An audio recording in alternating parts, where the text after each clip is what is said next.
সবাই মনে হয় বিরক্ত হয়ে যাচ্ছে নাকি? বিরক্ত হয়ে যাবে, যদিও আমাদের আরো অনেক বলার কথা ছিল। সারা রাত গল্প করলেও গল্প তো শেষ না, হবে শেষ হবে না, অবশ্যই না। তো আমাদের পর্ব শেষ। এখন আমাদের সাথে আসবে লাবণী এবং রেশাদ। রেশাদ এবং লাবণী, লেটস ওয়েলকাম রেশাদ এবং লাবণী। কোথায় তোমরা বন্ধু? চলে আসো।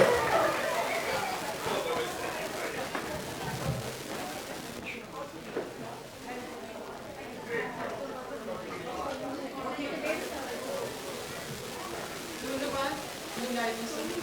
আসসালামু আলাইকুম, গুড ইভিনিং, হ্যালো এভরিওয়ান। আমি সাদিয়া রেশাদ, সবাই লাবণী ডাকে।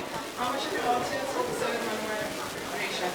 রেশাদ গত সপ্তাহে আমাকে একটা কবিতা শোনালো, কবিতা যেমন: আজ বিকেলে কবিতাকে শুনে মনে জাগে, এই বইতে ছিলাম যেন 25 বছর আগে। সেদিনে সে স্নিগ্ধ মধুর পলাশির ছায়া আমার চোখে পড়েছে আজ অশ্রুজলের ছায়া। ধন্যবাদ রেশাদ এই কবিতার সাথে আমার পরিচয় করিয়ে দেওয়ার জন্য। আশ্চর্যজনক হলেও সত্য, আশ্চর্যজনক হলেও সত্য, রেশাদের সাথে কিন্তু আজকে আমার সামনাসামনি প্রথম দেখা। 5 বছর আমরা বইতে পড়েছি, হয়তো সিভিল বা ইয়ামির সামনের কথা দেখা হয়েছে, বা ক্যাফেটেরিয়ার সামনে বর্ষপত্রিতে বা রাগে, কিন্তু পরিচয় ছিল না। 5 বছর আগে পরিচয় হয়েছে, আজকে সামনাসামনি দেখা। রেশাদ, তোমার কেমন লাগছে? অসম্ভব ভালো লাগছে তাহলে, স্পেশালি যে আমাদের আগেকার গ্রুপটা পর্বে এত সুন্দর করে সবাই মজা করে কথা বলে গেল, প্রোগ্রাম করে গেল। আমরা দুজন কিন্তু সিরিয়াস লেভেল মানুষ, তো আমরা ওরকম কিছুই করতে পারবো না। সেটা আগে আমরা বুয়েট থেকে পাশ করবার পর 25 বার সূর্যকে প্রদক্ষিণ করেছে পৃথিবী, কিন্তু আমার মনে হয় এই যুগে আমরা যারা আছে এমন কোনো দিন নেই যেদিন আমরা বইটার কথা চিন্তা করি না, বইটার কথা ভাবি না, বইটার কারোর সাথে কথা বলি না। আমাদের শহরের সকলে জাগরণে সবসময় বই থাকে, এবং এটা আসলে অন্য কাউকে ঠিক বলে বুঝবার কোনো কিছু নেই। এবং আমরা যতদিন বেঁচে থাকবো সেই বইটার কথা নিয়ে থাকবো, বইটার স্মৃতি নিয়ে থাকবো, এবং দাও যেরকম স্মৃতিচারণ করে গেল, আমার মনে হয় যে আমরা সেই স্মৃতিচারণ পরবর্তীতে কন্টিনিউ করি। বন্ধুরা, এখন আমাদের সাথে স্মৃতিচারণ করবার জন্য আমরা অনুরোধ জানাচ্ছি আমাদের বন্ধু ফয়সাল হাবিব খান নোমানকে।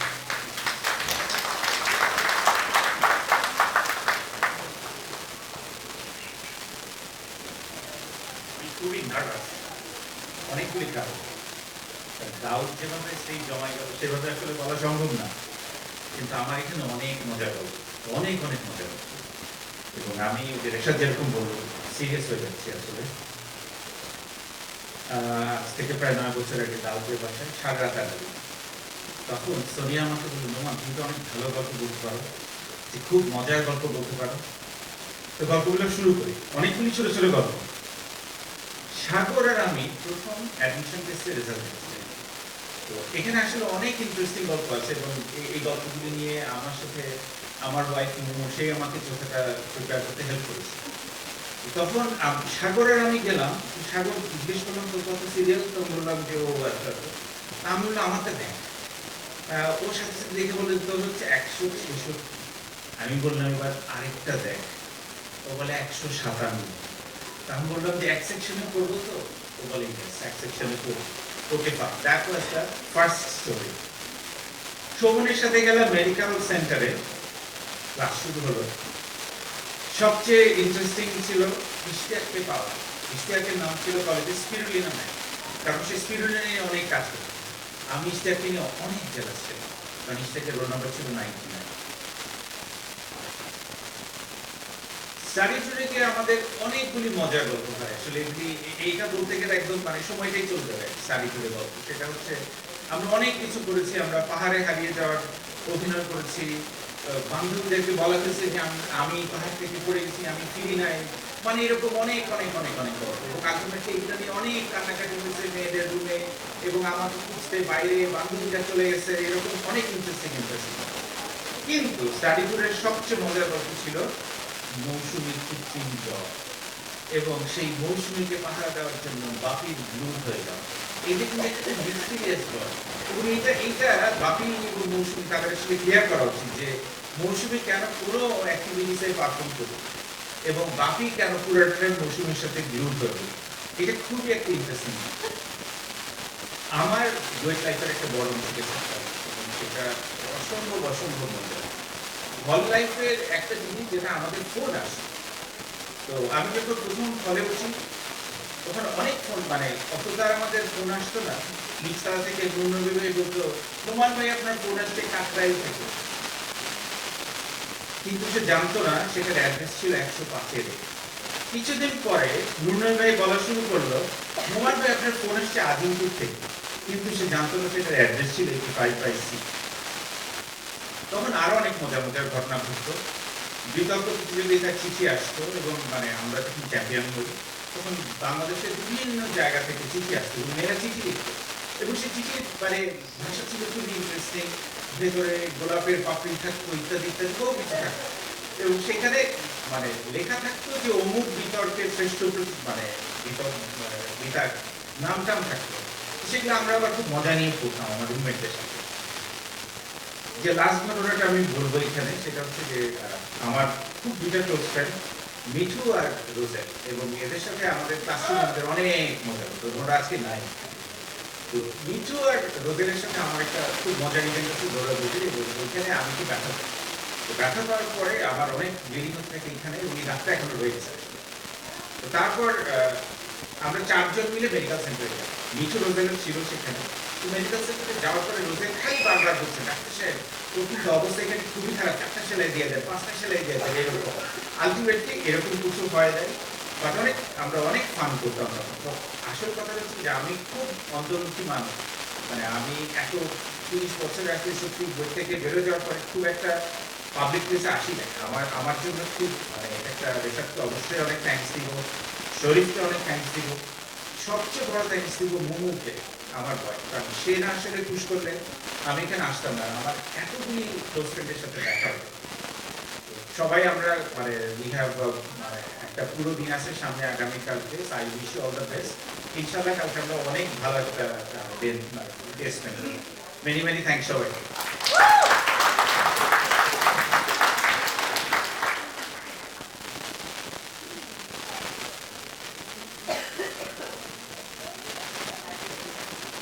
ধন্যবাদ ফাইসাল মালা।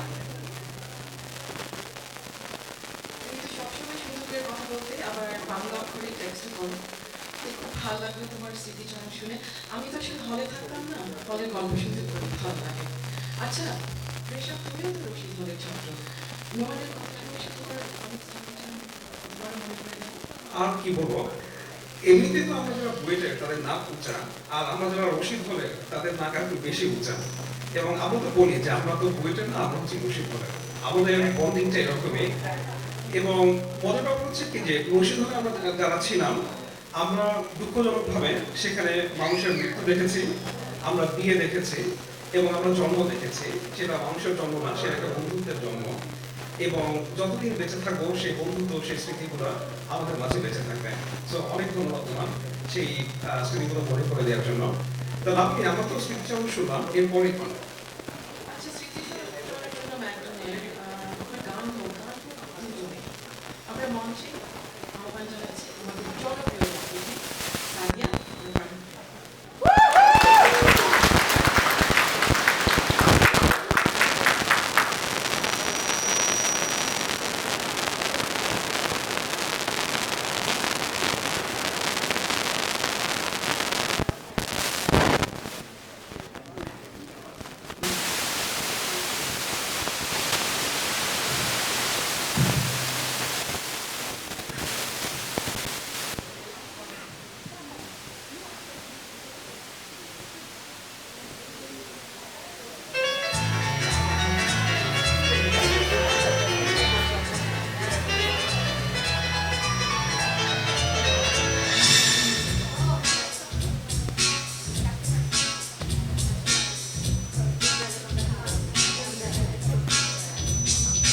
ঝগড়াঝাটি তর্ক বিতর্ক মান বিতণ্ডা চলবে, মারার লোকে যা চায় বলবে, যা চায় বলতে বলবে।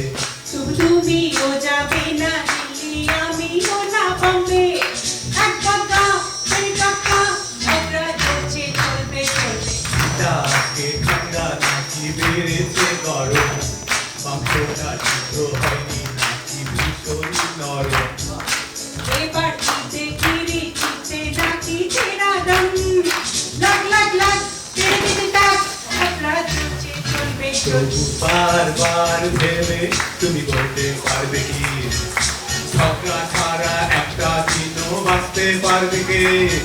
তোমার বার ভেবে হবে বলতে হবে চলে যেতে হবে একদিন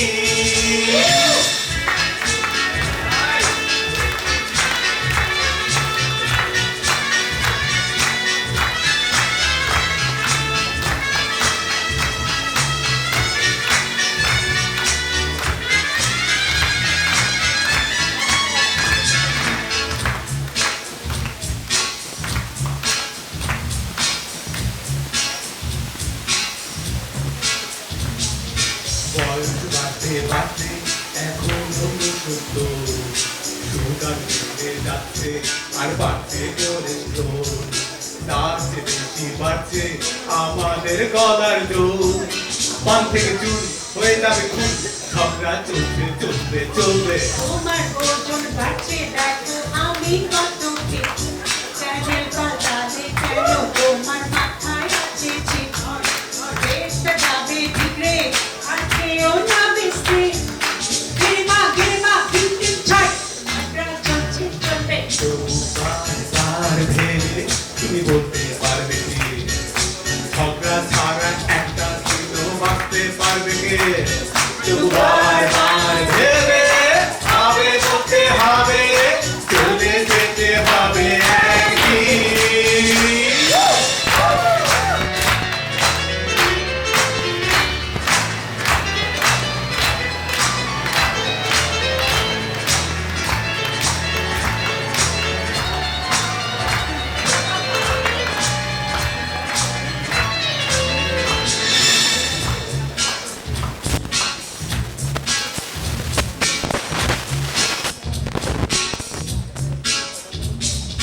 কম্পিউটারটা জড়াও নইলে খ্যাক খ্যাক করে আসবে আগে নাকটা কাটা কমাও তারপর কাছে আসবে এত বাকি শেষে তো আমায় ভালোবাসবে হা হা হো রাম বাবু ঝগড়া চলছে চলবে চলবে ঝগড়া ঝাঁকি তক্ক বিতক্ক বাদ বিবাদা চলবে পাড়ার লোকে যা চায় বলুক যা চায় বলতে বলবে তুমিও যাবে না দিল্লি আমিও না বম্বে এক বাবা দুই কাকা ঝগড়া চলছে চলবে আর ভেঙে তুমি বলতে পারবে ঝগড়া ছাড়া একটা দিনও বাঁচতে পারবে তুমি বারবার ভেবে হবে বলতে হবে চলে যেতে হবে একদিন বারবার ভেবে তুমি বলতে পারবে ঝগড়া ছাড়া একটা দিনও বাঁচতে পারবে তুমি বারবার ভেবে হবে বলতে হবে চলে যেতে হবে একদিন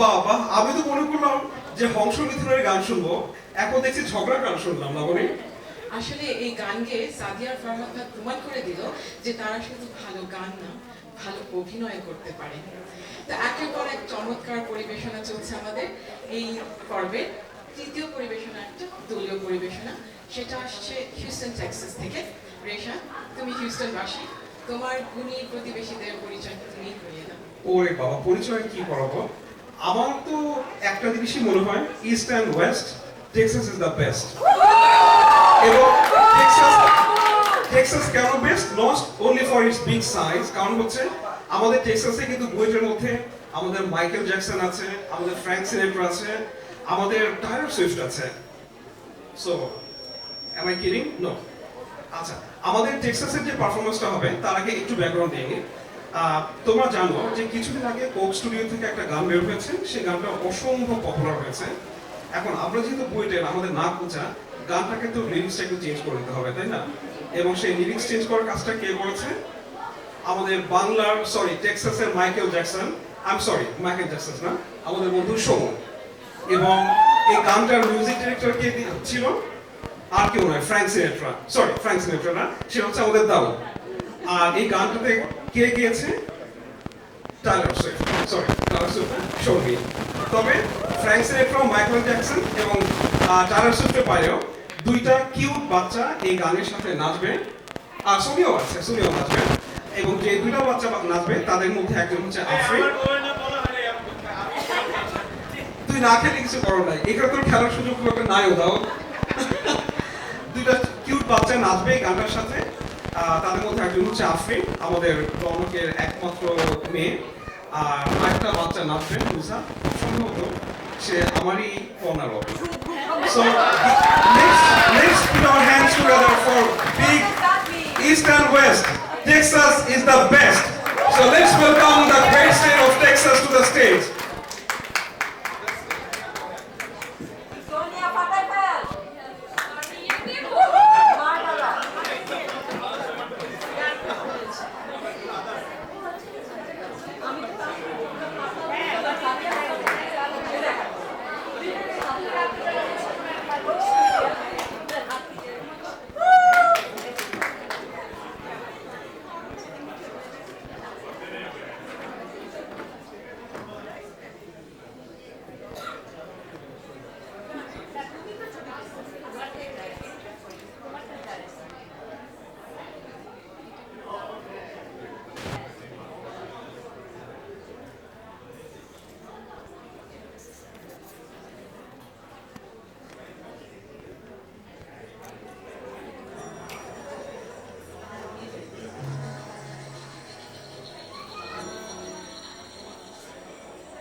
এত প্রিয় মুখে মধুর হাসি কোথায় গেলে পাবে, যতবারে দেখি তোরে